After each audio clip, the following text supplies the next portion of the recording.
ಪರಿವರ್ತನೆ. ಗುರುರ್ಬ್ರಹ್ಮ ಗುರುರ್ವಿಷ್ಣು ಗುರುರ್ದೇವೋ ಮಹೇಶ್ವರಃ ಗುರುರ್ ಸಾಕ್ಷಾತ್ ಪರಬ್ರಹ್ಮ ತಸ್ಮೈ ಶ್ರೀ ಗುರವೇ ನಮಃ. ಅಧ್ಯಾಯ 7. ನಾಟಕ ಕಲೆಯ ನಿರ್ದೇಶಕನಾಗಿ ಗಿರೀಶ್.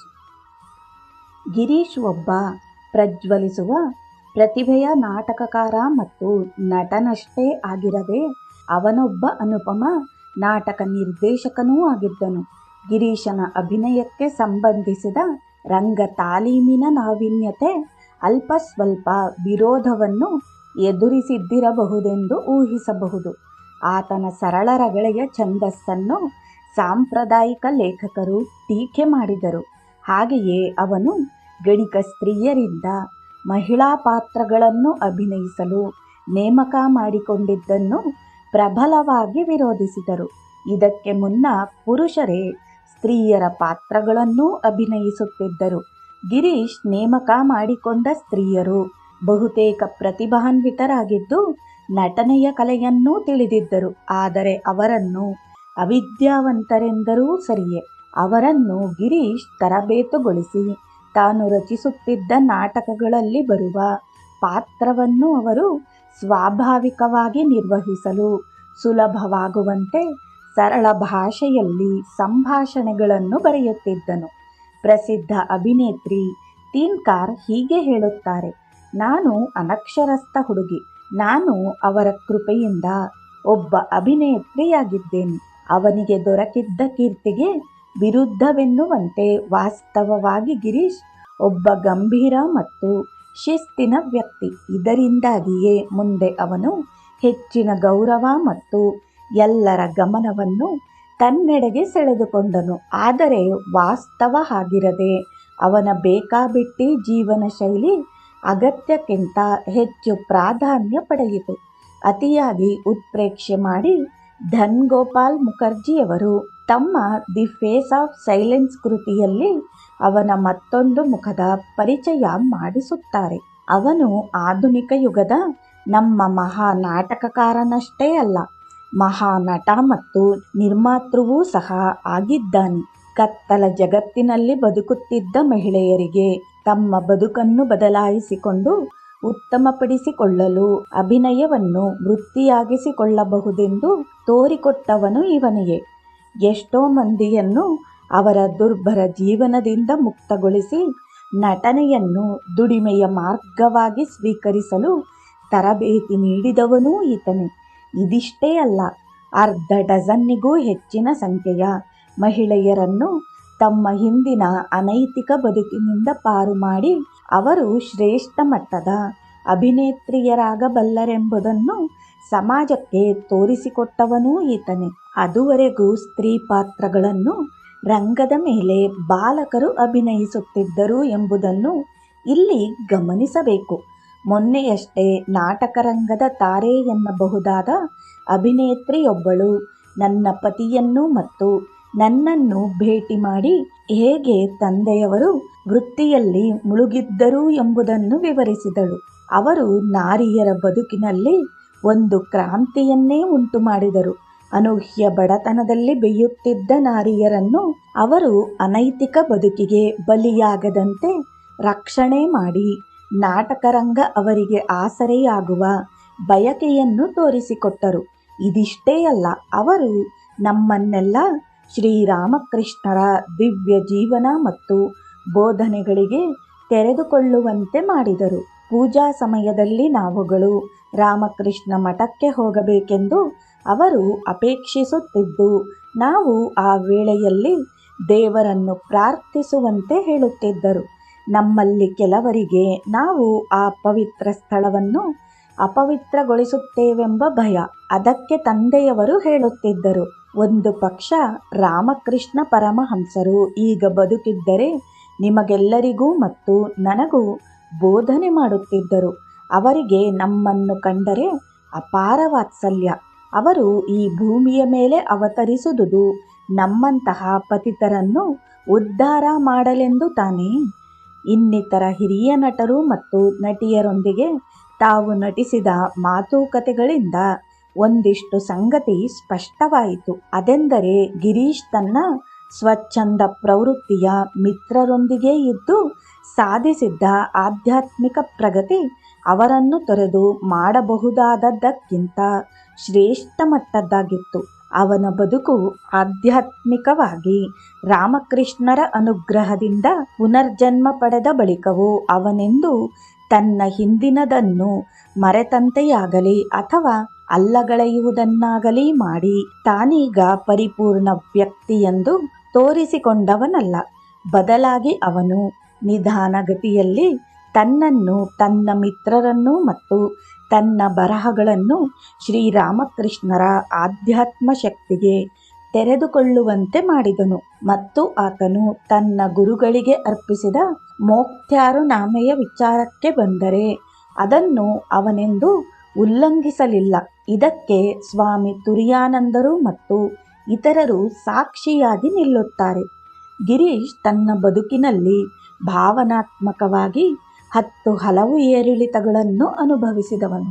ಈ ಅನುಭವಗಳ, ವಿಶೇಷವಾಗಿ ದುಃಖ, ಮನುಷ್ಯನ ಭಾವನಾತ್ಮಕ ಜಗತ್ತನ್ನು ರಂಗದ ಮೇಲೆ ವಿಸ್ತೃತವಾಗಿ ತರಲು ಸಹಕಾರಿಯಾದುವು. ನಾಟಕಕಾರರಿಗೆ, ನಟರಿಗೆ ಮತ್ತು ನಿರ್ದೇಶಕರಿಗೆ ಇಂತಹ ಅನುಭವಗಳು ನೇರ ಪರಿಚಯವಿರುವುದು ಅತ್ಯಗತ್ಯ. ದುಃಖಗಳ ಅನಂತರ ದುಃಖಗಳು ಗಿರೀಶನ ಜೀವನವನ್ನು ಛಿದ್ರಗೊಳಿಸಿದ್ದವು. ಹಾಡು, ಪದ ಮತ್ತು ಗೀತೆಗಳ ರಚನೆಯ ಗುಂಗಿನಲ್ಲಿ ಈ ದುಃಖವನ್ನು ಮರೆಯುವುದು ಮತ್ತು ಶ್ರೀರಾಮಕೃಷ್ಣರ ಭೇಟಿಯಲ್ಲಿ ಸಮಾಧಾನ ಹೊಂದುವುದನ್ನು ಮಾಡುತ್ತಲೇ ಇದ್ದನು. ಕುಟುಂಬದಲ್ಲಿನ ಸಾವುಗಳು ಮತ್ತು ಅನಾರೋಗ್ಯದ ಪ್ರಕರಣಗಳು ಹೆಚ್ಚು ಹೆಚ್ಚು ತೀವ್ರವಾಗಿ ಕಾಡತೊಡಗಿ ಶ್ರೀರಾಮಕೃಷ್ಣರಲ್ಲಿ ಅವನಿಗಿದ್ದ ವಿಶ್ವಾಸ ದೃಢವಾಗತೊಡಗಿತು. ಗಿರೀಶ್ ಹೇಳಿದನು, ಬದುಕಿನಲ್ಲಿ ದುಃಖ ಮತ್ತು ಸಾವು ನೋವುಗಳನ್ನು ಎದುರಿಸದೆ ಯಾವೊಬ್ಬನು ಕವಿ ಅಥವಾ ನಾಟಕಕಾರನಾಗುವುದು ಅತ್ಯಂತ ವಿರಳ. ನಾಟಕಕಾರನಾಗುವವನು ಬದುಕಿನ ವಿರುದ್ಧ ಶಕ್ತಿಗಳನ್ನು ಎದುರಿಸುತ್ತಲೇ ಸತ್ಯದ ಅನುಭವವನ್ನು ತನ್ನದಾಗಿಸಿಕೊಳ್ಳಬೇಕು. ನಿಜವಾದ ಕವಿ ಏನೊಂದನ್ನು ತನ್ನದಾಗಿಸಿಕೊಂಡು ಅನುಭವಿಸದೆ ಕಾವ್ಯ ಕಟ್ಟಲಾರ.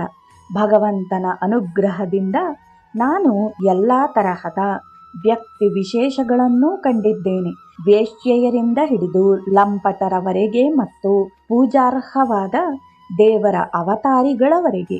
ಇಡೀ ಜಗತ್ತೇ ಒಂದು ಬಹುವಿಸ್ತಾರವಾದ ನಾಟಕರಂಗ ಮತ್ತು ನಾವು ಅಭಿನಯಿಸುವ ರಂಗಮಂದಿರ ಅದರ ಒಂದು ಬಿಂದು ಮಾತ್ರ. 19ನೇ ಶತಕದ ಅಂತ್ಯಭಾಗದಲ್ಲಿ ಈರ್ವರು ಮಹಾನ್ ನಾಟಕ ನಿರ್ದೇಶಕರನ್ನು ಬಂಗಾಳ ಕಂಡಿತ್ತು. ಅವರೆಂದರೆ ಗಿರೀಶ್ ಚಂದ್ರ ಘೋಷ್ ಮತ್ತು ಆರ್ಧೇಂದು ಶೇಖರ್ ಮುಸ್ತಾಫಿ. ಗಿರೀಶ್ ಜೀವನ ಚರಿತ್ರೆ ರಚಿಸಿದ ಅವರ ಕಾರ್ಯದರ್ಶಿಯಾಗಿದ್ದ ಅವಿನಾಶ್ ಅವರು ಈ ಈರ್ವರು ನಿರ್ದೇಶಕರ ಬೋಧನಾ ಕ್ರಮದಲ್ಲಿ ಹೋಲಿಸಿ ಅಭ್ಯಾಸ ಮಾಡುತ್ತಾ ಗಿರೀಶನ ಅನುಪಮ ಪ್ರತಿಭೆ ಎಂತಹುದೆಂಬುದನ್ನು ಓದುಗರಿಗೆ ಪರಿಚಯಿಸುತ್ತಾರೆ. ಅವಿನಾಶ್ ಪ್ರಕಾರ ಆರ್ಧೇಂದು ಅವರು ನಾಟಕಕಾರರಲ್ಲ. ಅವರು ಬೇರೆಯವರು ರಚಿಸಿದ ನಾಟಕಗಳನ್ನು ನಿರ್ದೇಶಿಸುತ್ತಾ ನಾಟಕ ಮಂದಿರದವರು ನೇಮಕ ಮಾಡಿಕೊಟ್ಟಿದ್ದ ನಟ ನಟಿಯರಿಗೆ ಅವರ ಸ್ವಭಾವಕ್ಕೆ ತಕ್ಕಂತೆ ಪಾತ್ರಗಳನ್ನು ಹಂಚುತ್ತಿದ್ದರು. ಆದರೆ ಗಿರೀಶ್ ಮೊದಲಿಗೆ ಕಲಾವಿದರನ್ನು ಒಟ್ಟುಗೂಡಿಸುತ್ತಿದ್ದ, ನಂತರ ಅವರನ್ನು ಗಮನದಲ್ಲಿಟ್ಟುಕೊಂಡು ನಾಟಕ ರಚನೆ ಮಾಡುತ್ತಿದ್ದ ಮತ್ತು ಕೊನೆಯದಾಗಿ ಪಾತ್ರಗಳನ್ನು ಕಲಾವಿದರ ಪ್ರಾವೀಣ್ಯತೆಯನ್ನು ಅನುಸರಿಸಿ ಹಂಚಿಕೆ ಮಾಡಿ ನಿರ್ದೇಶಿಸುತ್ತಿದ್ದ. ಹೀಗಾಗಿ ಅವನು ಬಂಗಾಳಿ ನಾಟಕ ಕ್ಷೇತ್ರವನ್ನು ವಿಸ್ತರಿಸುವಾಗ ರಥವನ್ನಷ್ಟೇ ಅಲ್ಲ, ರಥ ಮಾರ್ಗವನ್ನೂ ನಿರ್ಮಾಣ ಮಾಡಿದನು. ಅವಿನಾಶ್ ಸ್ಮರಿಸಿಕೊಳ್ಳುತ್ತಾರೆ, ನಾವು ಆರ್ಧೇಂದು ಮತ್ತು ಗಿರೀಶ್ ಈರ್ವರ ಪೂರ್ವಾಭ್ಯಾಸ ಕ್ರಮಗಳನ್ನು ಸ್ವತಃ ನೋಡಿ ಕೇಳಿದ್ದೇವೆ. ನಟ ನಟಿಯರಿಗೆ ಆರ್ಧೇಂದು ಅವರು ಪಾತ್ರಗಳ ವಿಶೇಷಗಳನ್ನು ತಾವು ಅರ್ಥ ಮಾಡಿಕೊಂಡು ಕಲ್ಪಿಸಿಕೊಂಡ ಕ್ರಮದ ಹಾಗೆಯೇ ವಿವರಿಸಿ ನಟ ನಟಿಯರು ಆ ಕ್ರಮದಲ್ಲಿ ಅಭಿನಯಿಸಬೇಕೆಂದು ಆಶಿಸುತ್ತಿದ್ದರು. ಅವರ ಮೂಲೋದ್ದೇಶ, ನಾನು ನಿಮಗೆ ಪಾತ್ರದ ಸಂಭಾಷಣೆ ಪ್ರತಿಯನ್ನು ಕೊಡುತ್ತಿದ್ದೇನೆ, ಅದಕ್ಕೆ ಎಷ್ಟು ಜೀವ ತುಂಬಲು ಸಾಧ್ಯವೋ ಅಷ್ಟು ಉತ್ತಮವಾಗಿ ಅಭಿನಯಿಸಿ ತೋರಿರಿ ಎಂಬುದು. ಆದರೆ ವಿದ್ಯಾರ್ಥಿ ನಟರು ಈ ಕ್ರಮದಲ್ಲಿ ಮುಂದುವರಿಯಲು ಕಷ್ಟಪಡುತ್ತಿದ್ದರು. ಆದರೂ ಅವರು ನಾಟಕವನ್ನು ರಂಗದ ಮೇಲೆ ಉತ್ತಮವಾಗಿ ತರಲು ಪ್ರಯತ್ನಿಸುತ್ತಿದ್ದರು. ಗಿರೀಶನ ನಟನಾ ಮತ್ತು ಬೋಧನಾ ಕ್ರಮ ಸಂಪೂರ್ಣ ಭಿನ್ನವಾಗಿತ್ತು. ನೂತನ ನಾಟಕವನ್ನು ಪೂರ್ವಾಭ್ಯಾಸಕ್ಕೂ ಮುನ್ನ ಎಲ್ಲ ನಟನಟಿಯರ ಮುಂದೆ ಒಮ್ಮೆ ಅವನು ಓದುತ್ತಿದ್ದನು. ಹೀಗೆ ಓದುವಾಗ ನಟನಟಿಯರು ನಾಟಕದಲ್ಲಿ ಬರುವ ಎಲ್ಲ ಪಾತ್ರಗಳ ವ್ಯಕ್ತಿತ್ವ ಮತ್ತು ಮನಸ್ಸನ್ನು ಕಣ್ಣ ಮುಂದೆ ತಂದುಕೊಂಡು ಆ ನಾಟಕದ ಒಟ್ಟಾರೆ ಧ್ವನಿಯನ್ನು ಕಲ್ಪಿಸಿಕೊಳ್ಳುತ್ತಿದ್ದರು. ಹಾಗಾಗಿ ಅವರಿಗೆ ಪ್ರತಿಯೊಂದು ಪಾತ್ರದ ಸ್ಪಷ್ಟ ಅರಿವು ಉಂಟಾಗಿ ಇದು ಒಟ್ಟಾರೆ ನಾಟಕದ ಚೌಕಟ್ಟಿನಲ್ಲಿ ಹೇಗೆ ಪರಿಣಾಮ ಬೀರುತ್ತದೆಂಬುದನ್ನು ಅರ್ಥೈಸಿಕೊಳ್ಳುತ್ತಿದ್ದರು. ಒಂದು ಯಂತ್ರದಲ್ಲಿ ಹೇಗೆ ಪುಟ್ಟ ಪುಟ್ಟ ಭಾಗಗಳು ಗಾತ್ರದಲ್ಲಿ ದೊಡ್ಡದಾದ ಭಾಗಗಳೊಂದಿಗೆ ಸಮಾನ ಕ್ರಿಯೆಯಲ್ಲಿ ಭಾಗಿಯಾಗುತ್ತವೆಯೋ ಹಾಗೆ ನಾಟಕದಲ್ಲಿಯೂ ಸಹ ಸಣ್ಣ ಮತ್ತು ದೊಡ್ಡ ಪಾತ್ರಗಳು ಸಮಸಾಮಯಿಕವಾಗಿ ಪ್ರಮುಖವಾಗುತ್ತವೆ. ಈ ಸಂಗತಿಯ ಕೌಶಲ ಇಡೀ ನಾಟಕವನ್ನು ಸಮಗ್ರವಾಗಿ ಅರ್ಥ ಮಾಡಿಕೊಂಡಾಗಲೇ ನಮ್ಮ ಅರಿವಿಗೆ ಬರಲು ಸಾಧ್ಯವಾಗುತ್ತದೆ. ಇದರ ಜೊತೆಗೆ ಗಿರೀಶ್ ತನ್ನ ಗಮನವನ್ನು ಎಲ್ಲ ಪಾತ್ರಗಳ ಮೇಲೆಯೂ ಕೇಂದ್ರೀಕರಿಸಿ ಅದರಲ್ಲೂ ಪ್ರಮುಖ ಪಾತ್ರಗಳನ್ನು ದೃಷ್ಟಿಯಲ್ಲಿಟ್ಟುಕೊಂಡು ನಟನಟಿಯರ ಅರ್ಹತೆಗೆ ಅನುಗುಣವಾಗಿ ಅವರಿಗೆ ತರಬೇತಿಯನ್ನು ನೀಡುತ್ತಿದ್ದನು. ಮೊದಲು ಪಾತ್ರಧಾರಿಗಳ ಧ್ವನಿಯನ್ನು ಗಮನಿಸುತ್ತಿದ್ದನು. ಅದು ಅವರಿಗೆ ಸ್ವಾಭಾವಿಕವಾದುದಾಗಿರಬೇಕಿತ್ತು ಮತ್ತು ಅದು ಪ್ರೇಕ್ಷಕರಿಗೆ ಹಿತವೂ ಆಗಿರಬೇಕಿತ್ತು. ಎರಡನೆಯದಾಗಿ ಪಾತ್ರಧಾರಿಗಳ ದೈಹಿಕ ಚಲನವಲನಗಳನ್ನು ಸರಿಪಡಿಸಿ ಮನಸ್ಥಿತಿ, ಮೂಕಾಭಿನಯ ಮತ್ತು ನೇತ್ರಗಳ ಚಲನೆಯಲ್ಲಿ ಹೊಂದಾಣಿಕೆಯನ್ನು ತರುವುದು ಅವಶ್ಯವಿದ್ದಿತು. ನಂತರ ಗಿರೀಶ್ ಪಾತ್ರಧಾರಿಗಳಿಗೆ ನಿರ್ದೇಶನ ಮಾಡುತ್ತಿದ್ದನು.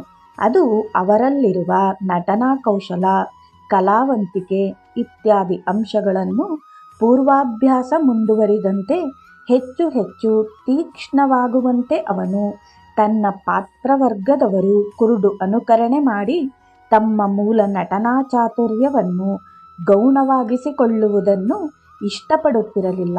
ಉದಾಹರಣೆಗೆ ಅವನು ಪಾತ್ರವೊಂದರ ರಚನಾ ಉದ್ದೇಶವನ್ನು ಹಲವು ರೀತಿಯಲ್ಲಿ ಅರ್ಥೈಸುವ ಪ್ರಯತ್ನ ಮಾಡುತ್ತಿದ್ದನು. ಬಳಿಕ ಸಂಬಂಧಪಟ್ಟ ನಟರು ಈ ಅರ್ಥಗಳಲ್ಲಿ ಯಾವುದು ಅವರ ಮನಕ್ಕೆ ನಾಟುವುದೋ ಅದನ್ನು ನಟನೆಯ ಮೂಲ ದ್ರವ್ಯವಾಗಿಸಿಕೊಳ್ಳಲು ತಿಳಿಸುತ್ತಿದ್ದನು. ಈ ರೀತಿಯಾಗಿ ನಟನಟಿಯರು ತಮ್ಮ ಅಂಧಾನುಕರಣೆಯಿಂದ ಮುಕ್ತರಾದುದರಿಂದ ತಮ್ಮೊಳಗೆ ಹುದುಗಿದ್ದ ಅಭಿವ್ಯಕ್ತವಾಗುವ ಸ್ಫೂರ್ತಿಯಿಂದ ಪ್ರೇರೇಪಿತರಾಗುತ್ತಿದ್ದರು. ಮಿಗಿಲಾಗಿ ಇಂತಹ ಅಭಿನಯ ಪ್ರೇಕ್ಷಕರನ್ನು ರಂಜಿಸುತ್ತಿತ್ತು. ಅವರ ಅಭಿನಯ ಅದು ಒಬ್ಬ ಸಾಮಾನ್ಯ ದೂತನ ಪಾತ್ರವೇ ಇರಲಿ ಅಥವಾ ಒಬ್ಬ ದೊರೆಯ ಪಾತ್ರವೇ ಇರಲಿ ಸ್ವಾಭಾವಿಕವಾಗಿ, ಸರಳವಾಗಿ, ಮೃದು ಮಧುರವಾಗಿ ನಾಟಕದ ಅಂತ್ಯದವರೆಗೂ ಸಾಗುತ್ತಿತ್ತು. ಹಾಗಾಗಿ ಗಿರೀಶ್ ನಿರ್ದೇಶಿಸುತ್ತಿದ್ದ ಯಾವುದೇ ನಾಟಕವಿರಲಿ ಅದು ಒಂದೇ ಮಾದರಿಯದು ಅಥವಾ ಚರ್ವಿತ ಚವರಣವೆನ್ನಲಾಗುತ್ತಿರಲಿಲ್ಲ.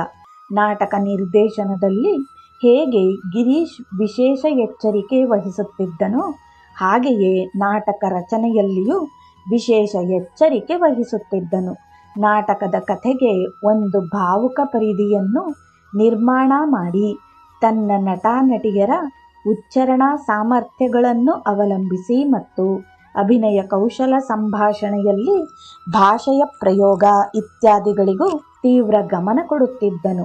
ಹಾಗಾಗಿ ಗಿರೀಶನ ನೂತನ ನಾಟಕಗಳಲ್ಲಿ ಅಭಿನಯಿಸಲು ಅವಕಾಶ ದೊರೆಯುವುದೆಂದರೆ ಅದೃಷ್ಟವೇ ಸರಿ ಎಂದು ನಟನಟಿಯರು ಭಾವಿಸುತ್ತಿದ್ದರು. ಇಂತಹ ಸುವರ್ಣ ಅವಕಾಶ ಅವರಿಗೆ ಹಿಂದೆಂದೂ ದೊರಕುತ್ತಿರಲಿಲ್ಲ ಮತ್ತು ತಮ್ಮ ನಟನಾ ಚಾತುರ್ಯವನ್ನು ಪ್ರದರ್ಶಿಸಲು ಈ ಬಗೆಯ ತರಬೇತಿಯೂ ಸಹ ಹಿಂದೆ ಅವರಿಗೆ ದೊರಕುತ್ತಿರಲಿಲ್ಲ.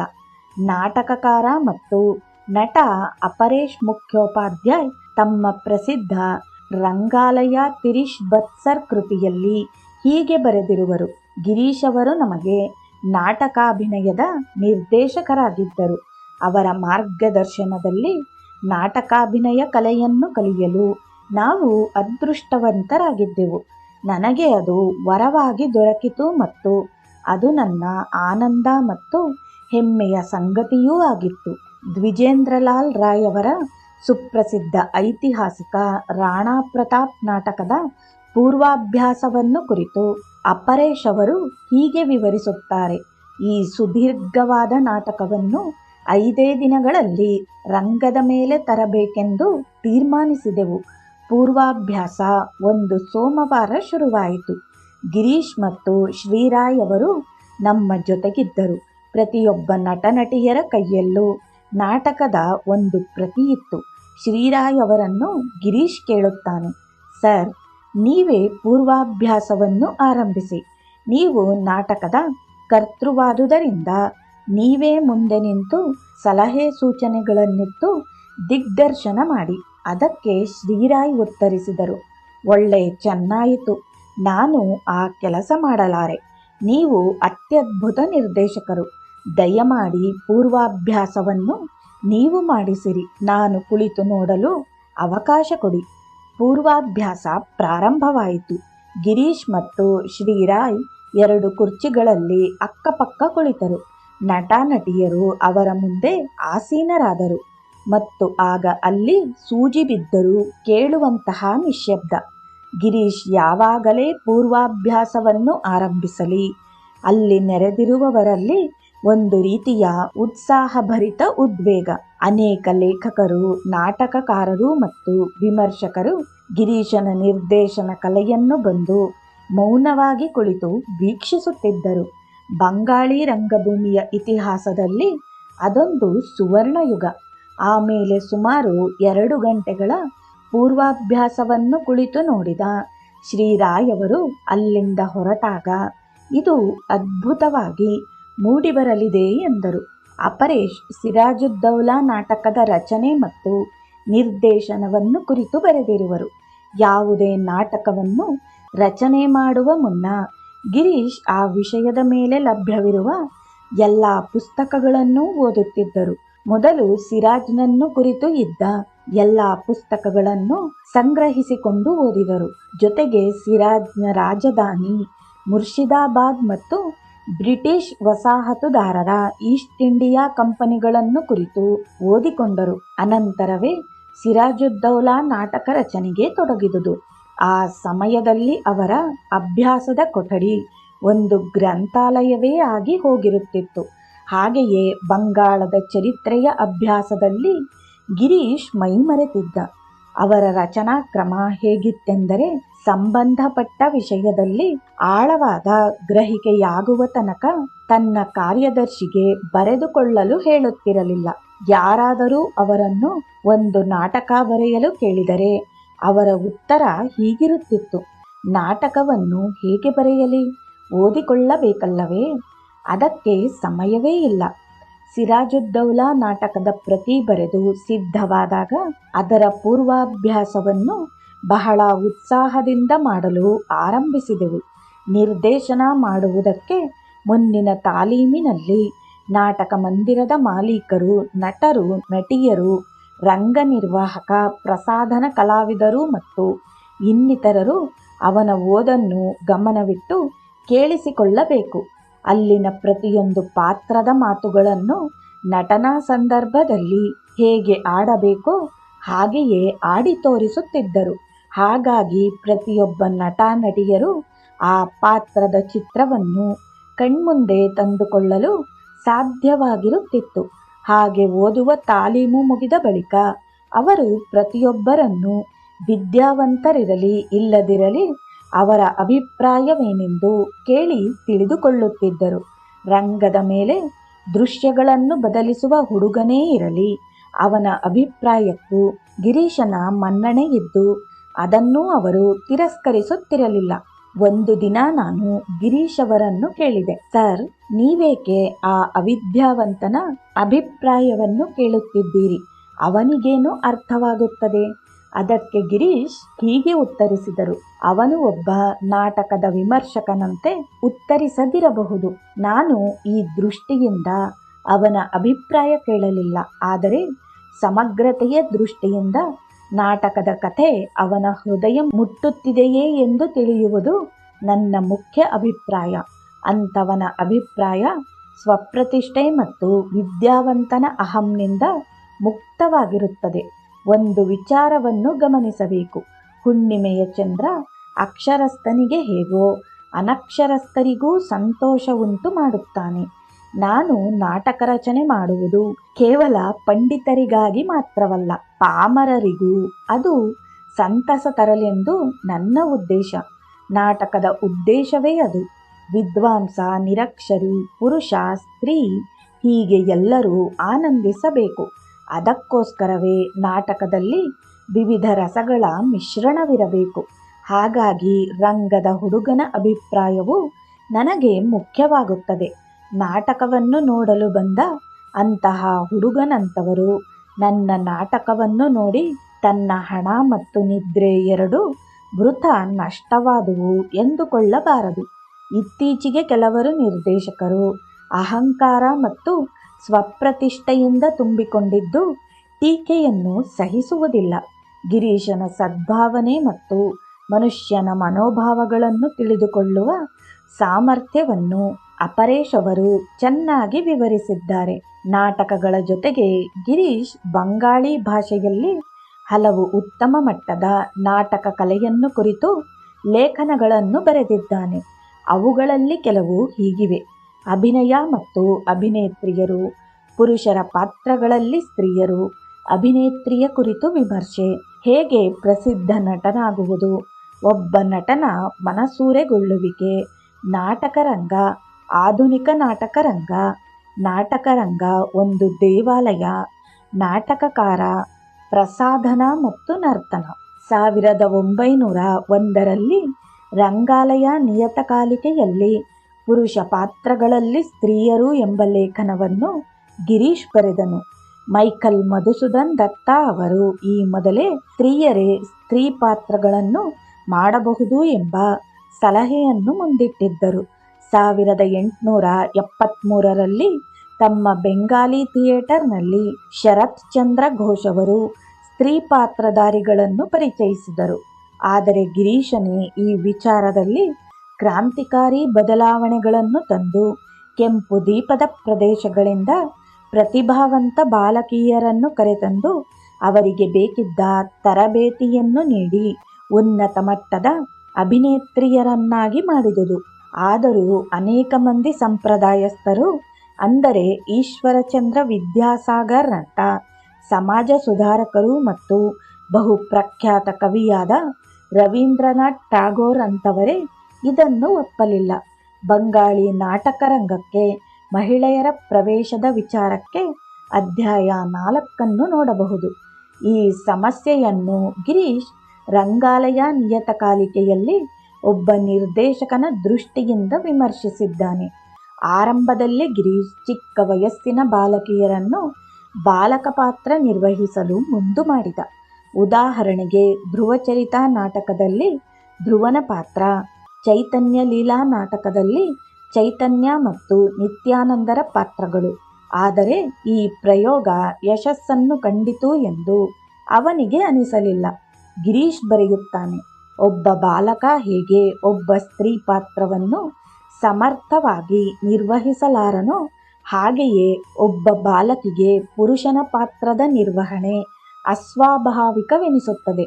ಮುಂದುವರೆದು ಬಿನೋದಿನಿಯು ಚೈತನ್ಯನ ಬಾಲ್ಯದ ಪಾತ್ರವನ್ನು ಚೆನ್ನಾಗಿಯೇ ಮಾಡಿದಳಾದರೂ ಅದೇ ಚೈತನ್ಯರು ದೇವರನ್ನು ಮನದುಂಬಿಕೊಂಡ ಉನ್ಮತ್ತ ಯುವಕ ಚೈತನ್ಯರನ್ನು ಪ್ರತಿನಿಧಿಸಲು ಆಕೆಗೆ ಸಾಧ್ಯವಾಗಲಿಲ್ಲ. ಇದರಂತೆಯೇ ಫ್ರಾನ್ಸಿನ ಪ್ರಸಿದ್ಧ ಅಭಿನೇತ್ರಿ ಸಾರಾ ಬರ್ನಹಾರ್ಟ್ ಶೇಕ್ಸ್ಪಿಯರ್ನ ಹ್ಯಾಮ್ಲೆಟ್ ನಾಟಕದಲ್ಲಿ ನಾಯಕ ಪಾತ್ರವನ್ನು ಅಭಿನಯಿಸಿದರು.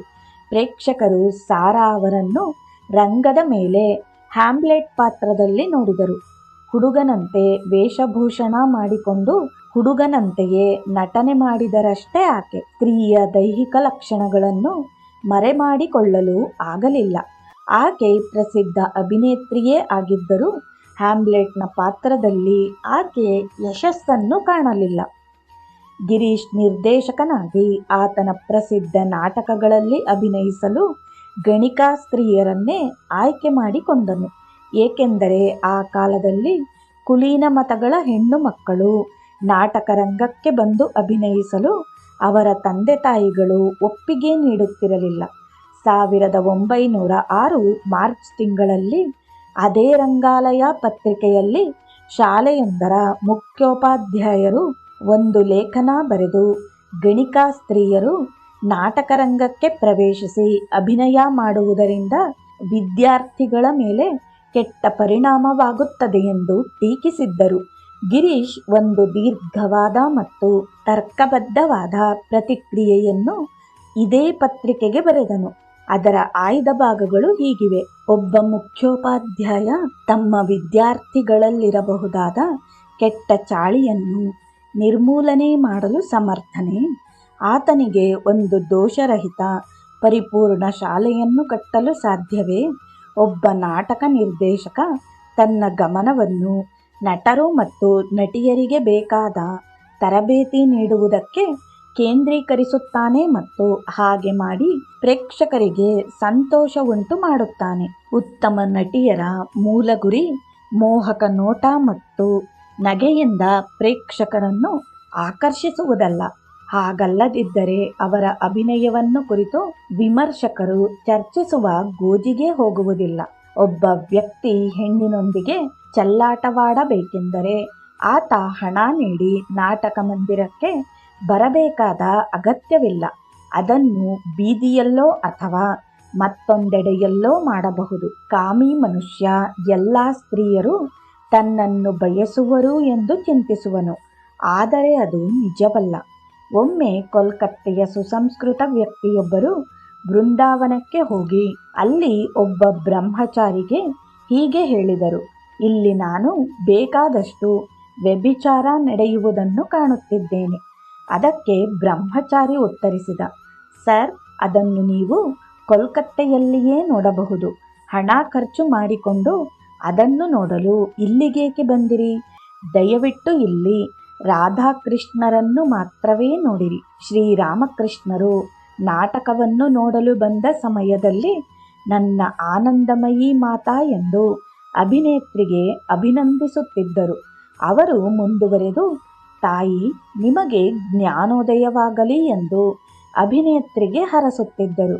ಕೊನೆಯಲ್ಲಿ ರಂಗಾಲಯದ ಓದುಗರಿಗೆ ಗಿರೀಶ್ ಹೀಗೆ ಮನವಿ ಮಾಡಿಕೊಂಡನು, ನನ್ನ ಭರವಸೆ ಎಂದರೆ ಮಹಾತ್ಮರು ತಮ್ಮ ಪಾದಸ್ಪರ್ಶ ಮಾಡುವುದರ ಮೂಲಕ ನಮ್ಮ ರಂಗಮಂದಿರಗಳು ಪವಿತ್ರವಾಗುತ್ತವೆ ಎಂದು. ಈ ಅಭಿನೇತ್ರಿಯರು ಈ ನಟನಾ ವೃತ್ತಿಯನ್ನು ಅವಲಂಬಿಸುವುದರ ಮೂಲಕ ತಮ್ಮ ಹಿಂದಿನ ಶಾಪಗ್ರಸ್ತ ವೃತ್ತಿಯನ್ನು ಪರಿತ್ಯಜಿಸಿ ಮಹಾತ್ಮರ ಆಶೀರ್ವಾದ ಮತ್ತು ಸಮಾಜದ ಎಲ್ಲರ ಗೌರವಕ್ಕೆ ಪಾತ್ರರಾಗಲಿ. ವಿಮರ್ಶಕ ವಿದ್ವಾಂಸರಿಗೆ ನನ್ನ ಪ್ರಾರ್ಥನೆಯೆಂದರೆ ಈ ನಾರಿಯರನ್ನು ಅವರು ದ್ವೇಷಿಸದೇ ಇರಲಿ. ಅದಕ್ಕೆ ಬದಲಾಗಿ ಅವರು ನಾಟಕ ಮಂದಿರಗಳ ಹಿತೈಷಿಗಳಾಗಿರಲಿ ಮತ್ತು ಅವರು ನಾಟಕ ನಿರ್ದೇಶಕರಿಗೆ ಸಲಹೆ ಸೂಚನೆಗಳನ್ನು ನೀಡಿ ಇಲ್ಲಿನ ದೋಷ ನಿವಾರಣೆಗೆ ಸಹಕರಿಸಲಿ. ನಮ್ಮನ್ನು ನಾವು ತಿದ್ದಿಕೊಳ್ಳುವ ಕ್ರಮ ಇಲ್ಲಿ ಬೇರೆಯದೇ ಆಗಿದೆ. ಇಲ್ಲಿ ದ್ವೇಷಕ್ಕೆ ಅವಕಾಶವಿಲ್ಲ. ಇಲ್ಲಿ ದಯೆ ಕರುಣೆಯದೇ ಮೇಲುಗೈ. ತಪ್ಪು ಹುಡುಕುವುದು ಇಲ್ಲಿ ಇಲ್ಲ. ಬದಲಾಗಿ ಒಳ್ಳೆಯ ಗುಣವನ್ನೇ ಇಲ್ಲಿ ಕಾಣಬೇಕು. ಇಲ್ಲಿ ದೊಡ್ಡ ತಪ್ಪಿಗೂ ಸಣ್ಣ ಪ್ರಮಾಣದ ಎಚ್ಚರಿಕೆ ಮತ್ತು ಒಳ್ಳೆಯ ಕೆಲಸಕ್ಕೆ ಮನ್ನಣೆ, ಪ್ರೋತ್ಸಾಹ. ಇಲ್ಲಿ ಮಾತೃವಾತ್ಸಲ್ಯದಿಂದಷ್ಟೇ ಕೆಟ್ಟ ಸಂಸ್ಕಾರಗಳನ್ನು ದೂರ ಮಾಡಬಹುದು. ಸಾಮಾನ್ಯವಾಗಿ ನಾಟಕಕಾರರು ನಾಟಕ ರಚನೆ ಮಾಡುತ್ತಾರೆ. ಪಾತ್ರ ನಿರ್ದೇಶಕರು ನಟ ನಟಿಯರನ್ನು ಆಯ್ಕೆ ಮಾಡಿಕೊಳ್ಳುತ್ತಾರೆ. ನಿರ್ದೇಶಕರು ನಾಟಕವನ್ನು ರಂಗದ ಮೇಲೆ ತಂದು ನಿರ್ದೇಶನ ಮಾಡುತ್ತಾರೆ. ನಾಟಕ ನಿರ್ಮಾಣದ ಈ ಪ್ರಕ್ರಿಯೆಯಲ್ಲಿ ಸೆಟ್ ವಿನ್ಯಾಸಕ, ಬೆಳಕಿನ ತಂತ್ರಜ್ಞ, ವಿಶೇಷ ಪರಿಣಾಮಗಳ ನಿರ್ದೇಶಕ, ರಂಗದ ವ್ಯವಸ್ಥಾಪಕ, ಪ್ರಸಾಧನ ಕಲಾವಿದರು, ವೇಷಭೂಷಣ ತಜ್ಞರು, ನೃತ್ಯ ನಿರ್ದೇಶಕರು, ಸಂಗೀತ ನಿರ್ದೇಶಕರು ಮತ್ತು ಇನ್ನಿತರ ವೃತ್ತಿ ಕೌಶಲದವರು ಸಕ್ರಿಯವಾಗಿ ಭಾಗವಹಿಸುತ್ತಾರೆ ಮತ್ತು ನಿರ್ಮಾಣ ಪರಿಪೂರ್ಣಗೊಳ್ಳಲು ಕೈಜೋಡಿಸುತ್ತಾರೆ. ಗಿರೀಶಂತಹ ಪ್ರತಿಭಾವಂತನೆಂದರೆ ಅವನು 90ಕ್ಕೂ ಹೆಚ್ಚು ನಾಟಕಗಳನ್ನು ರಚಿಸಿದನು. ಅವುಗಳಿಗೆ ಹಾಡುಗಳನ್ನೂ ಬರೆದನು. ನಟ ನಟಿಯರನ್ನು ಆಯ್ಕೆ ಮಾಡಿಕೊಂಡು ನಿರ್ದೇಶಿಸಿದನು. ರಂಗದ ವಿನ್ಯಾಸವನ್ನು ಪರಿಷ್ಕರಿಸಿದನು. ವೇಷಭೂಷಣಗಳ ವಿನ್ಯಾಸವನ್ನೂ ನವೀಕರಿಸಿದನು. ಮತ್ತು ನಾಟಕದಲ್ಲಿ ನರ್ತನ ಮತ್ತು ಸಂಗೀತದ ಮುಖ್ಯಸ್ಥರಿಗೂ ಸಲಹೆ ಸೂಚನೆಗಳನ್ನು ನೀಡಿದನು. ನಾಟಕ ಮಂದಿರಗಳ ಮಾಲೀಕರಿಗೆ ಹಣಕಾಸಿನ ನಿರ್ವಹಣೆಯ ಬಗೆಗೂ ಮಾರ್ಗದರ್ಶನ ನೀಡಿದನು. ಗಿರೀಶನ ರಚನಾತ್ಮಕ ಧ್ಯೇಯ ಧೋರಣೆಗಳು, ವ್ಯಾವಹಾರಿಕ ನೀತಿ ಮತ್ತು ಕ್ರಿಯಾಶೀಲತೆ ಅವನನ್ನು ಅತ್ಯಂತ ಯಶಸ್ವಿ ನಾಟಕ ನಿರ್ದೇಶಕನನ್ನಾಗಿಯೂ ರೂಪುಗೊಳಿಸಿದವು. ಈ ಕಾರಣ ನಾಟಕ ಮಂದಿರಗಳ ಮಾಲೀಕರು ಅವನನ್ನು ತಮ್ಮಲ್ಲಿ ಕೆಲಸ ಮಾಡುವಂತೆ ಅಪೇಕ್ಷಿಸುತ್ತಿದ್ದರು. ಗಿರೀಶ್ ತನ್ನ ಆತ್ಮಚರಿತ್ರೆಯಲ್ಲಿ ರಂಗಭೂಮಿ, ಅಭಿನಯ ಮತ್ತು ನಟ-ನಟಿಯರ ಒಡನಾಟದ ತನ್ನ ಬಹುವಿಸ್ತಾರವಾದ ಅನುಭವಗಳನ್ನು ದಾಖಲಿಸುತ್ತಾನೆ. ಮುಂದಿನ ತಲೆಮಾರಿನವರಿಗೆ ಮಾರ್ಗದರ್ಶನ ಮಾಡುವಂತಹ ಈ ದಾಖಲೆಯನ್ನು ಅವನು ಬಿಟ್ಟು ಹೋಗಿದ್ದಾನೆ. ಒಬ್ಬ ಹೇಗೆ ಜನ್ಮತಃ ಕವಿಯಾಗಿರುತ್ತಾನೋ ಹಾಗೆ ನಟನೂ ಸಹ. ಶಾಲೆಯಲ್ಲಿ ಓದಿ ತರಬೇತು ಪಡೆದುದರಿಂದಲೇ ಒಬ್ಬ ನಟನಾಗಲಾರನು. ಹೌದು, ನಟನಾಗ ಬಯಸುವವನಿಗೆ ತರಬೇತಿ ಬೇಕೇ ಬೇಕು. ಆದರೆ ಅವನಿಗೆ ಒಳ್ಳೆಯ ದೇಹ ರಚನೆ, ರೂಪು, ಮಧುರ ಧ್ವನಿ ಇರಲೇಬೇಕಾಗುತ್ತದೆ. ಬಣ್ಣ ಬಳಿದುಕೊಂಡಾಕ್ಷಣ ಒಬ್ಬ ಸಾಧಾರಣ ಮನುಷ್ಯ ನಾಯಕ ಪಾತ್ರದಲ್ಲಿ ಅಭಿನಯಿಸಲಾರನು. ಕೆಲವು ನಾಟಕಗಳಿಗೆ ಕುರೂಪಿಗಳ ಅವಶ್ಯಕತೆ ಇರುತ್ತದೆ. ಉದಾಹರಣೆಗೆ ವಿಕ್ಟರ್ ಹ್ಯೂಗೋನ ಹಂಚ್ಬ್ಯಾಕ್ ಆಫ್ ನೋಟ್ರೆ ಡೇಮ್ ಕೃತಿಯ ನಾಯಕನಂತೆ. ಗಾಂಭೀರ್ಯ ತುಂಬಿದ ಪಾತ್ರಗಳನ್ನು ಮಾಡಲು ಅದಕ್ಕೆ ತಕ್ಕುದಾದ ದೇಹ ರಚನೆ ಬೇಕಿರುತ್ತದೆ. ಹಾಗೆಯೇ ವಿದೂಷಕನ ಪಾತ್ರ ಮಾಡಲು ಅದಕ್ಕೆ ತಕ್ಕದಾದ ದೇಹ ರಚನೆಯ ಅಗತ್ಯವಿದೆ. ದೊರೆಯಾದವನು ತನ್ನ ರಾಣಿಯೊಂದಿಗೆ ಮಾತನಾಡುವಾಗ ಮಧುರವಾದ ಧ್ವನಿಯನ್ನು ಬಳಸುತ್ತಾನೆ. ಹಾಗೆಯೇ ಅವನು ತನ್ನ ಸೈನಿಕರಿಗೆ ಆಜ್ಞೆ ಮಾಡುವಾಗ ಅವನ ಧ್ವನಿಯಲ್ಲಿ ಗಾಂಭೀರ್ಯ ತುಂಬಿರುತ್ತದೆ. ಒಬ್ಬ ನಟನ ಭಾಷಾ ಪ್ರಯೋಗ ಮತ್ತು ಉಚ್ಚಾರವೂ ಸಹ ಸಂದರ್ಭಗಳಲ್ಲಿ ನಟನೆಗೆ ಅಡ್ಡಿ ಉಂಟು ಮಾಡಬಹುದು. ಉದಾಹರಣೆಗೆ, ಪೂರ್ವ ಬಂಗಾಳದ ಒಬ್ಬ ವ್ಯಕ್ತಿ ಬಂಗಾಳಿ ಭಾಷೆಯನ್ನು ಉಚ್ಚರಿಸುವ ರೀತಿ ಕೋಲ್ಕತ್ತೆಯ ನಾಟಕ ರಂಗಕ್ಕೆ ಸೂಕ್ತವಾಗುವುದಿಲ್ಲ. ನಟನಾದವನು ಬೇಕಾಬಿಟ್ಟಿ ಅಥವಾ ಅರೆಮನಸ್ಸಿನಿಂದ ಅಭಿನಯಿಸುವಂತಿಲ್ಲ. ರಂಗದ ಮುಂದಿರುವ ಪ್ರೇಕ್ಷಕರ ಸಂಖ್ಯೆ ಚಿಕ್ಕದಿರಲಿ ದೊಡ್ಡದಿರಲಿ, ಅವರು ಮೆಚ್ಚಲಿ ಮೆಚ್ಚದಿರಲಿ, ನಟನಾದವನು ತನ್ನೆಲ್ಲ ಕೌಶಲವನ್ನೂ ಬಳಸಿಕೊಂಡು ಮನಃಪೂರ್ವಕವಾಗಿ ಅಭಿನಯಿಸಬೇಕು. ಕೆಲವು ವೇಳೆ ನಾವು ಒಬ್ಬ ಮಹಾನ್ ನಟ ಒಂದು ನಿರ್ದಿಷ್ಟ ಪಾತ್ರವನ್ನು ಮಾಡಿ ಮರೆಯಲಾಗದ ನೆನಪನ್ನು ಪ್ರೇಕ್ಷಕರ ಮನಸ್ಸಿನಲ್ಲಿ ಅಚ್ಚೊತ್ತಿರಬಹುದು, ಅಥವಾ ಅಂತಹ ಅಭಿನಯವನ್ನು ಮತ್ತೊಬ್ಬ ಮಾಡಲಾರ ಎಂದು ಹೇಳಿರಲೂಬಹುದು. ಅಂತಹ ಮಾತುಗಳನ್ನು ಕೇಳಿಯೂ ಇಂತಹ ಸಂದರ್ಭಗಳನ್ನು ತಿಳಿದು ಒಬ್ಬ ನಟ ಆ ಪಾತ್ರವನ್ನು ಮಾಡಲು ಹಿಂಜರಿಯಬಾರದು. ಬದಲಾಗಿ ಅವನು ಅದನ್ನು ಒಂದು ಪಂಥಾಹ್ವಾನವೆಂದು ಸ್ವೀಕರಿಸಬೇಕು. ಆ ಪಾತ್ರದ ಅಭಿನಯಕ್ಕೆ ತನ್ನೆಲ್ಲ ಶ್ರಮ ಶ್ರದ್ಧೆಯನ್ನೂ ಪಣಕ್ಕಿಟ್ಟು ಅಭಿನಯಿಸಬೇಕು. ಹಿಂದೆ ಶ್ರೀಮತಿ ಸಿಡೋನ್ಸ್ ಅವರು ಲೇಡಿ ಮ್ಯಾಕ್ಬೇತಳ ಪಾತ್ರವನ್ನು ಮಾಡಿ ಬಹಳ ಪ್ರಸಿದ್ಧರಾದರು. ನಂತರ ಶ್ರೀಮತಿ ಸಾರಾ ಬರ್ನ್ಹಾರ್ಟ್ರವರೂ ಸಹ ಅದೇ ಪಾತ್ರವನ್ನು ಮಾಡಿ ಪ್ರಸಿದ್ಧರಾದರು. ನಮ್ಮ ದೇಶದಲ್ಲಿ ರಾಮಲೀಲಾ ನಾಟಕದ ರಾಮಲಕ್ಷ್ಮಣರ ಪಾತ್ರಗಳನ್ನು ಪ್ರತಿ ವರ್ಷ ಬದಲಾವಣೆ ಮಾಡುವುದನ್ನು ನೋಡಿದ್ದೇವೆ. ಹಾಗೆಯೇ ಇಂಗ್ಲೆಂಡ್ನಲ್ಲಿ ಪ್ರತಿ ವರ್ಷ ರೋಮಿಯೋ ಜೂಲಿಯೆಟ್ರ ಪಾತ್ರಗಳನ್ನು ವರ್ಗಾಯಿಸಿ ಆ ಬದಲಾವಣೆಯಲ್ಲಿ ಮತ್ತೇನೋ ಹೊಸತನ್ನು ಕಾಣುವ ಪ್ರಯೋಗ ನಡೆಸುತ್ತಾರೆ. ನಾವೀನ್ಯತೆ ಎಂಬುದು ಅವೇ ಪಾತ್ರಗಳನ್ನು ಬೇರೆ ಬೇರೆ ನಟ-ನಟಿಯರು ಮಾಡುವುದರಿಂದ ಅವರು ಆ ಪಾತ್ರಗಳ ಅಭಿನಯದಲ್ಲಿ ತಲ್ಲೀನರಾಗಿ ಅವರಲ್ಲಿರುವ ಪ್ರತಿಭೆ ಹೊರಹೊಮ್ಮಿಸುವುದರಲ್ಲಿದೆ. ಈ ರೀತಿಯಾಗಿ ನಟ-ನಟಿಯರು ತಮ್ಮ ಅಭಿನಯದಿಂದ ಪ್ರೇಕ್ಷಕರನ್ನು ಸಂಮೋಹನಗೊಳಿಸುತ್ತಾರೆ, ಸಂತೋಷಪಡಿಸುತ್ತಾರೆ. ಕೆಲವು ಸಂದರ್ಭಗಳಲ್ಲಿ ಆಸೆಬುರುಕ ನಟ ನಟಿಯರು ನಾಟಕದ ನಾಯಕ ನಾಯಕಿಯರ ಪಾತ್ರ ವಹಿಸಲು ಹಾತೊರೆಯುತ್ತಾರೆ. ಆದರೆ ಆ ಪಾತ್ರಗಳು ಅವರಿಗೆ ಒಪ್ಪುತ್ತವೆಯೋ ಇಲ್ಲವೋ ಎಂಬುದನ್ನು ಅವರು ಆಲೋಚಿಸುವುದಿಲ್ಲ. ಹಾಗೆ ಅವರು ಬಯಸುವ ಪಾತ್ರ ದೊರಕದಿದ್ದಾಗ ನಿರ್ದೇಶಕರ ಮೇಲೆ ಕೋಪಗೊಳ್ಳುತ್ತಾರೆ. ಹಾಗೂ ಅವರು ಬಯಸಿದ ಪಾತ್ರ ದೊರಕಿತು ಎಂದಿಟ್ಟುಕೊಳ್ಳೋಣ. ಅವರಿಗೆ ಪ್ರೇಕ್ಷಕರನ್ನು ಆ ಪಾತ್ರದ ಮೂಲಕ ತೃಪ್ತಿಪಡಿಸಲಾಗುವುದಿಲ್ಲ. ಅಲ್ಲಿ ಆ ನಟ ಅಥವಾ ನಟಿಯ ಅಹಂ ಕೆಲಸ ಮಾಡಿ ಆ ಪಾತ್ರಕ್ಕೆ ಬೇಕಿರುವ ಅಂತರ್ದೃಷ್ಟಿ ಲಭ್ಯವಾಗದಂತೆ ಅಡ್ಡಿಯಾಗುತ್ತದೆ. ಈ ಸಂಗತಿಯನ್ನು ಶ್ರೀಮತಿ ಸಾರಾ ಬರ್ನ್ಹಾರ್ಟ್ ರವರು ತಮ್ಮ ಆತ್ಮಚರಿತ್ರೆಯಲ್ಲಿ ಗುರುತಿಸಿದ್ದಾರೆ. ಕೊನೆಯದಾಗಿ, ಒಬ್ಬ ನಟನ ಪ್ರಥಮ ಆದ್ಯತೆಯೆಂದರೆ ಆತ ಅಥವಾ ಆಕೆ ವಿಚಾರಗಳ ಕಲ್ಪನಾಲೋಕದಲ್ಲಿ ವಿಹರಿಸುತ್ತಾ ತನ್ನ ಪ್ರೇಕ್ಷಕರನ್ನು ಇದೇ ಲೋಕಕ್ಕೆ ಕರೆದೊಯ್ಯುವ ಸಾಮರ್ಥ್ಯವನ್ನು ಗಳಿಸಿಕೊಳ್ಳಬೇಕು. ಅದು ಹೇಗೆ ಸಿದ್ಧಿಸಬಹುದು? ಅದಕ್ಕೆ ಉತ್ತರ ಧ್ಯಾನ ಅಥವಾ ತನ್ಮಯತೆ ಎಂಬುದೇ ಆಗಿದೆ. ಎರಡನೆಯದಾಗಿ, ನಟನೆಯನ್ನು ಆ ಧ್ಯಾನ ಅಥವಾ ತನ್ಮಯತೆಗೆ ಅನುಗುಣವಾಗಿ ಅಭ್ಯಾಸ ಮಾಡಬೇಕು.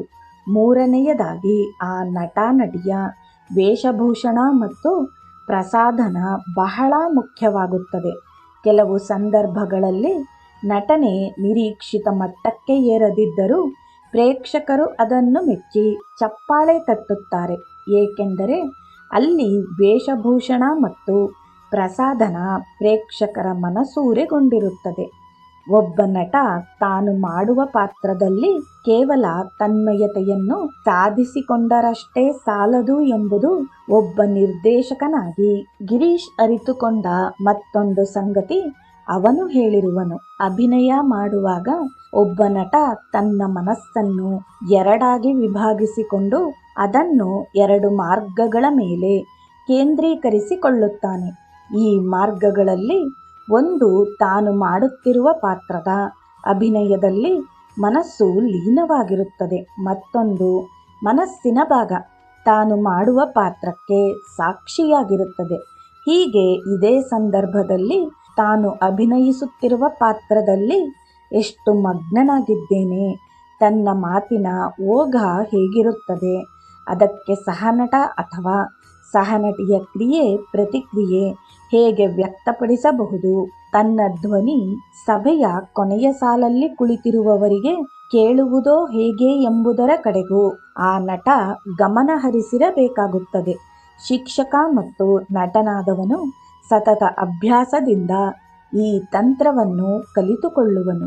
ಗಿರೀಶನ ಅಭಿನಯವನ್ನು ಸ್ವತಃ ವೀಕ್ಷಿಸಿದವರು ಕಲಾ ವಿಮರ್ಶಕರು ಮತ್ತು ಲೇಖಕರೂ ಆದ ಉಪೇಂದ್ರನಾಥ್ ವಿದ್ಯಾಭೂಷಣ್ ಹೀಗೆ ಬರೆಯುತ್ತಾರೆ.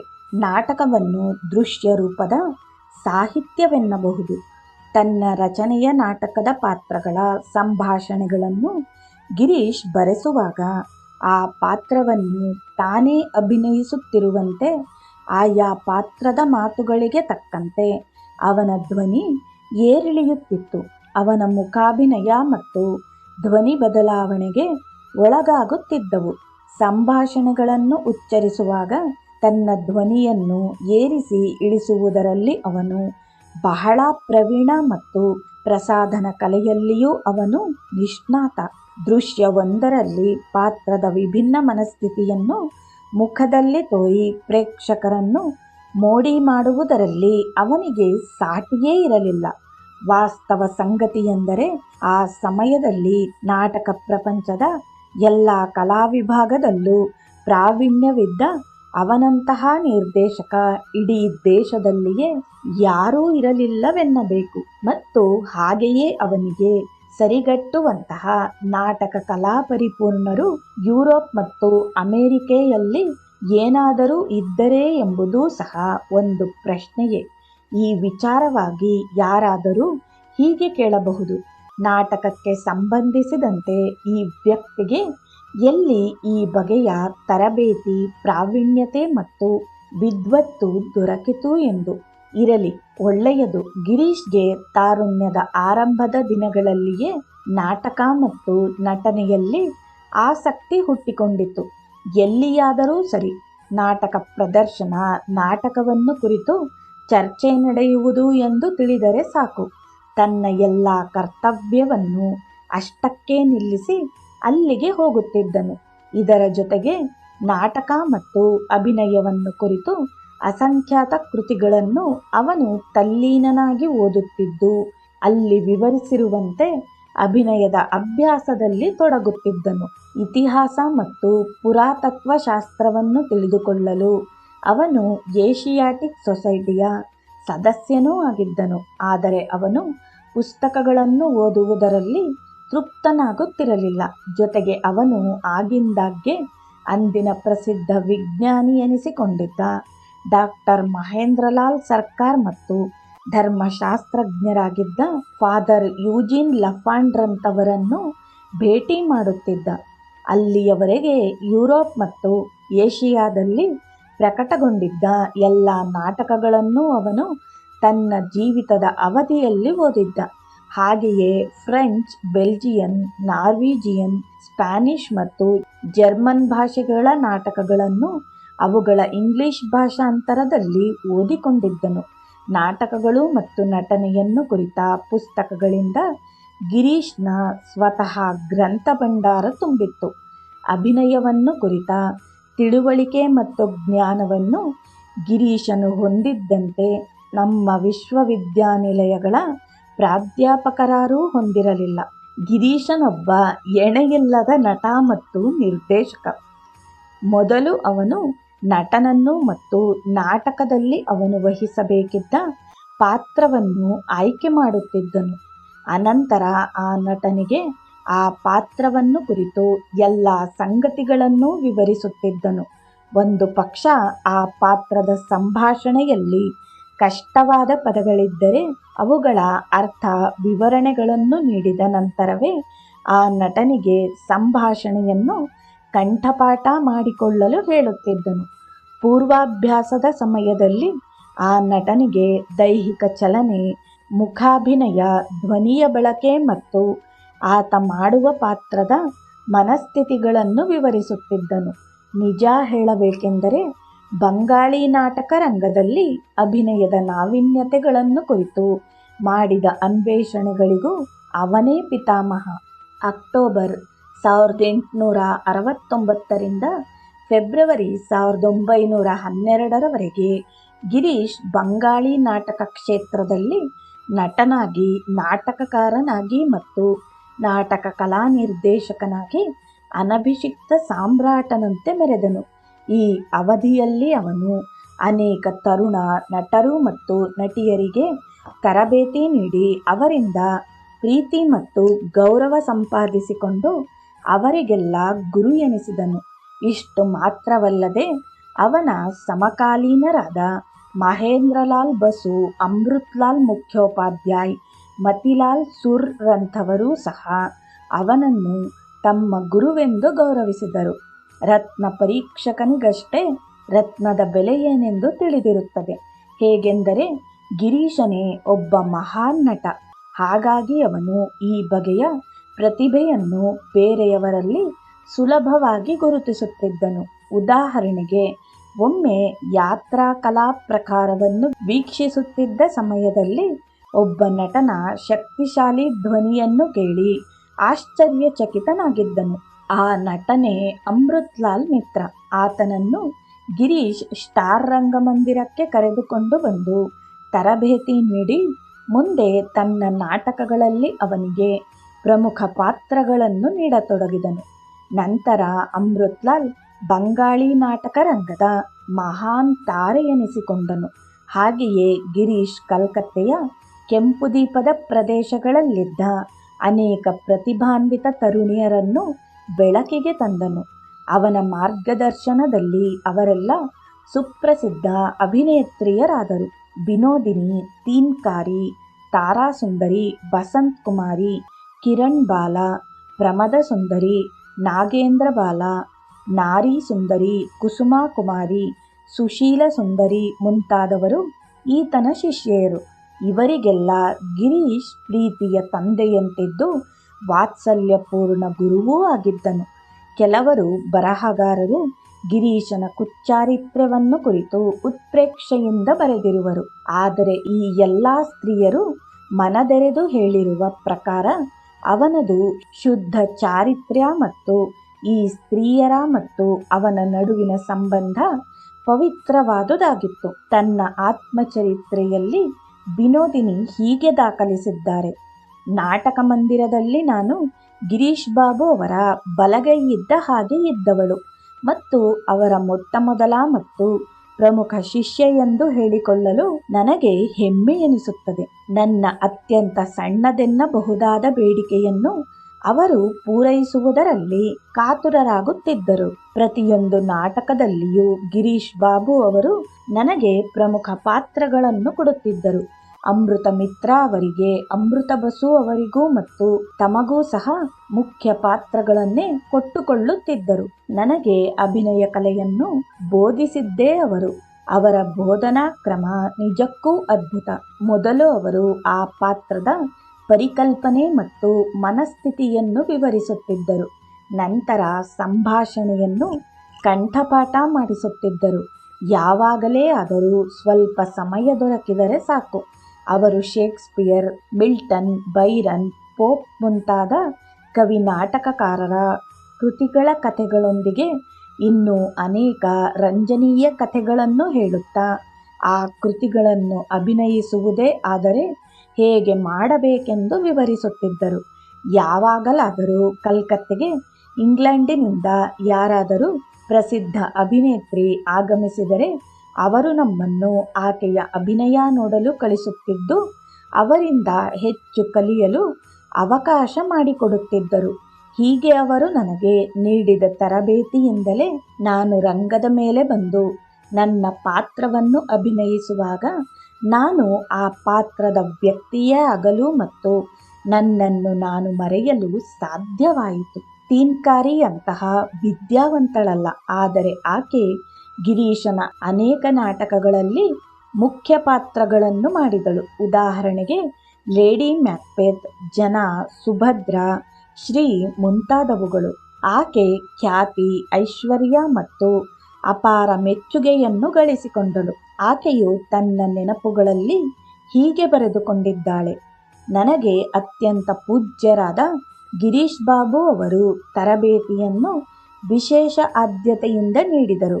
ಅದರ ಪರಿಣಾಮವಾಗಿ ಅವಿದ್ಯಾವಂತಳಾದ ನಾನು ನಾಟಕ ರಂಗದಲ್ಲಿ ನಾಟಕ ಕಲಾಪ್ರೇಮಿಗಳಿಂದ ಅಪಾರ ಪ್ರೀತಿ ಮತ್ತು ಮನ್ನಣೆಯನ್ನು ಗಳಿಸಿಕೊಳ್ಳಲು ಸಾಧ್ಯವಾಯಿತು. ಸುಶೀಲ ಸುಂದರಿ ಹೀಗೆ ಬರೆಯುತ್ತಾಳೆ: ನಮ್ಮ ಗುರು ಗಿರೀಶ್ ಚಂದ್ರ ಅವರ ಪ್ರತಿಭೆ ಎಂತಹುದು ಎಂಬುದನ್ನು ನಾವು ಅರಿಯಲಾರೆವು.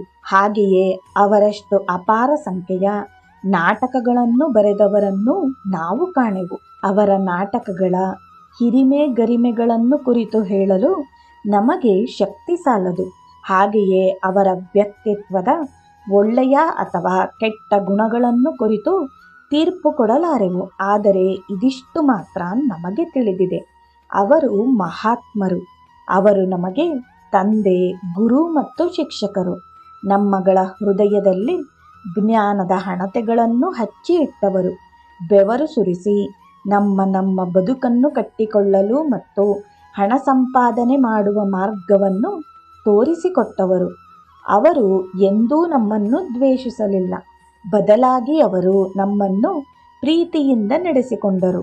ನಾರಿ ಸುಂದರಿ ಬರೆಯುತ್ತಾಳೆ: ನಾಗರಿಕ ಸಮಾಜದ ಜನರು ನನಗೆ ಹೇಳಿದರು, ನೀನು ನಮ್ಮ ಸಮಾಜದ ಒಳ್ಳೆಯ ಕುಟುಂಬದಲ್ಲಿ ಜನಿಸಲಿಲ್ಲವಾದ್ದರಿಂದ ಹೀಗೆಯೇ ನಿನ್ನ ನಿಂದನೀಯ ಜೀವನ ಸಾಗಿಸಿಕೊಂಡು ಹೋಗು.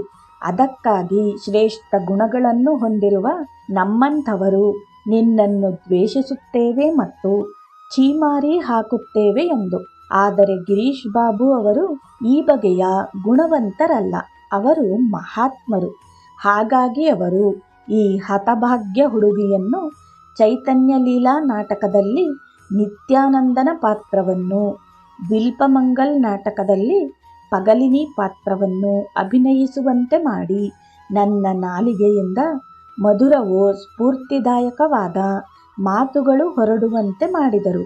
ಬಸಂತ್ ಕುಮಾರಿ ಬರೆಯುತ್ತಾಳೆ, ಗಿರೀಶ್ ಬಾಬು ಅವರ ಪದತಲದಲ್ಲಿ ಕುಳಿತು ನಾವು ಅಭಿನಯವನ್ನು ಕಲಿತೆವು. ಆದರೆ ಅದಕ್ಕಿಂತ ಮಿಗಿಲಾಗಿ ಆ ಮಹಾತ್ಮ ನಮ್ಮ ದುಃಖಪೂರಿತ ಹೃದಯಗಳನ್ನು ಸಾಂತ್ವನಗೊಳಿಸಿದರು. ನಮ್ಮನ್ನು ತಮ್ಮ ಪ್ರೀತಿಯ ಪುತ್ರಿಯರಂತೆ ನಡೆಸಿಕೊಂಡರು. ಅವರ ಪ್ರೀತಿ, ಜತನ ಮತ್ತು ಅವರು ನೀಡಿದ ಸ್ಫೂರ್ತಿ ನಮ್ಮ ಅಗ್ನಿಕುಂಡದಂತಹ ಬದುಕಿಗೆ ತಂಪೆರೆವ ಶಾಂತಿಯ ಜಲವನ್ನು ಪ್ರೋಕ್ಷಿಸಿತು.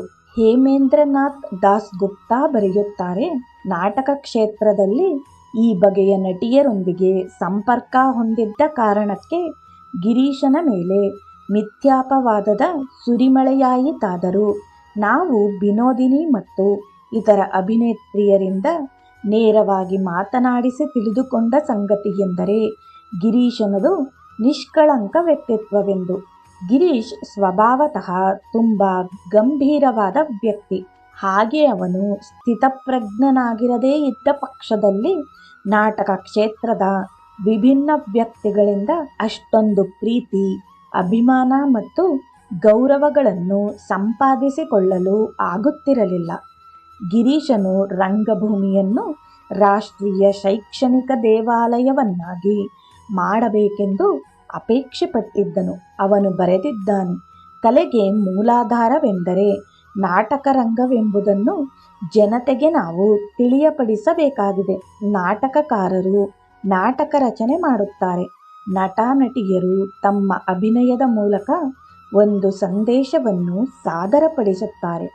ಸಂಗೀತಕಾರರು ಹಾಡುತ್ತಾರೆ. ವರ್ಣಚಿತ್ರಕಾರರು ದೃಶ್ಯಗಳನ್ನು ಬಣ್ಣದಲ್ಲಿ ಬಿಡಿಸುತ್ತಾರೆ. ಕುಶಲಕರ್ಮಿಗಳು ರಂಗವನ್ನು ಅಲಂಕರಿಸುತ್ತಾರೆ. ತಜ್ಞರು ವಿಶೇಷ ನಿರ್ಮಾಣಗಳಿಂದ ಭ್ರಾಮಕವನ್ನು ನಿಜವೆನ್ನುವಂತೆ ತೋರುತ್ತಾರೆ. ಹೀಗೆ ಎಲ್ಲ ಕಲಾ ಪ್ರಕಾರಗಳು ನಾಟಕದಲ್ಲಿ ಮೇಳೈಸಿ ವಿಕಾಸಗೊಳ್ಳುತ್ತವೆ. ಗಿರೀಶ್ ಬಂಗಾಳಿ ನಾಟಕ ಕ್ಷೇತ್ರದ ಪಿತಾಮಹನಷ್ಟೇ ಅಲ್ಲ, ಅವನೊಂದು ಪ್ರಜ್ವಲಿಸುವ ತಾರೆ. ಇಂಗ್ಲಿಷ್ ಜನರು ಶೇಕ್ಸ್ಪಿಯರ್ನನ್ನು ತಮ್ಮ ಹೆಮ್ಮೆ ಎನ್ನುತ್ತಾರೆ. ಹಾಗೆಯೇ ಜರ್ಮನರು ಗಯಟೆಯನ್ನು, ಫ್ರೆಂಚರು ಮೋಲಿಯರ್ನನ್ನು ತಮ್ಮ ಹೆಮ್ಮೆ ಎನ್ನುತ್ತಾರೆ. ಹಾಗೆಯೇ ಬಂಗಾಳಿಗಳಿಗೆ ಗಿರೀಶ್ ಹೆಮ್ಮೆಯ ವ್ಯಕ್ತಿ. ವಸ್ತುಸ್ಥಿತಿ ಏನೆಂದರೆ, ಅಂತಹ ಪ್ರಮುಖ ಪ್ರತಿಭೆಯ ವ್ಯಕ್ತಿಗಳು ಜಗತ್ತಿನ ಇತಿಹಾಸದಲ್ಲಿ ಅಪರೂಪ. ಅವನು ಅನುಪಮ ನಾಟಕಕಾರ, ಕವಿ, ವರನಟ, ಅಪರೂಪದ ಗೀತರಚನಕಾರ, ಕತೆಗಾರ, ಯಶಸ್ವಿ ನಾಟಕ ನಿರ್ದೇಶಕ, ವಿದ್ಯಾಪ್ರಸಾರಕ, ಪತಿತರ ಉದ್ಧಾರಕ ಮತ್ತು ಕೆಳವರ್ಗದವರ ಹಿತರಕ್ಷಕ.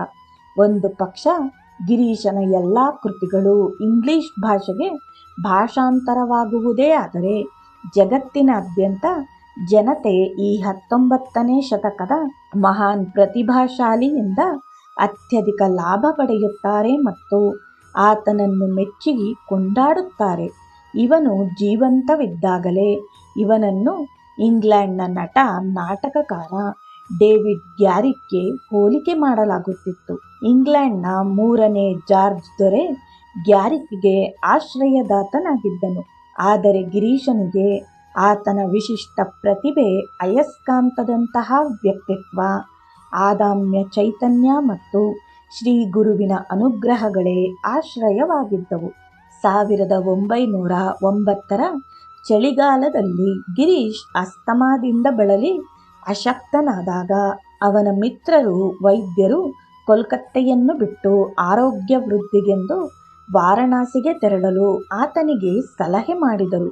ಆ ಸಲಹೆಯನ್ನು ಒಪ್ಪಿಕೊಂಡ ಗಿರೀಶ್ ಕೆಲವು ತಿಂಗಳುಗಳವರೆಗೆ ವಾರಣಾಸಿಯಲ್ಲಿ ನೆಲೆಸಲಾಗಿ ಅವನ ಆರೋಗ್ಯ ಬಹಳವೇ ಸುಧಾರಿಸಿತು. ಇದಕ್ಕೆ ಮತ್ತೊಂದು ಕಾರಣ ಅವನ ಜನಪ್ರಿಯತೆ ಅಲ್ಲಿಗೂ ಹಬ್ಬಿದುದು. ವಾರಣಾಸಿಯ ಅನೇಕ ಗಣ್ಯರು ಮತ್ತು ವಿದ್ವಾಂಸರು ಇವನ ವಿಶ್ವಕೋಶ ಹೋಲುವ ಜ್ಞಾನಕ್ಕೆ ಆಕರ್ಷಿತರಾಗಿ ಇವನೊಂದಿಗೆ ಧರ್ಮ, ದರ್ಶನ, ನಾಟಕ, ಅಭಿನಯ ಮುಂತಾದ ವಿಷಯಗಳ ಮೇಲೆ ಚರ್ಚಿಸಲು ಬರತೊಡಗಿದರು.